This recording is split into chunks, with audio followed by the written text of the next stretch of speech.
আপনি কি জানেন, লালসার বিরুদ্ধে আত্মসংযম একজন মুমিনের ঈমানের সবচেয়ে শক্তিশালী প্রমাণগুলোর একটি?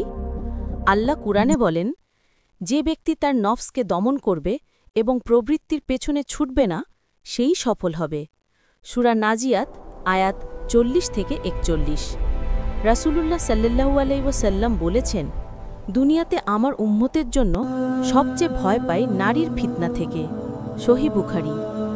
আরেক হাদিসে আছে, প্রকৃত মুজাহিদ সে যে নিজের নফসের সাথে সংগ্রাম করে। তিরমিজি। তাই দৃষ্টি সংযম রাখা, হারাম পরিবেশ থেকে দূরে থাকা, নফসের খারাপ ইচ্ছাকে ঠেকানো এবং আল্লাহর ভয়কে হৃদয়ে জাগ্রত রাখা, এগুলোই আত্মসংযমের প্রকৃত শক্তি। যে ব্যক্তি আল্লাহ সন্তুষ্টির জন্য হারাম থেকে বিরত থাকে, আল্লাহ তাকে অন্তরের শান্তি এবং ঈমানের সুদৃঢ়তা দান করেন। আত্মসংযম দুর্বলতা নয়, এটি একটি মুমিনের প্রকৃত বিজয়।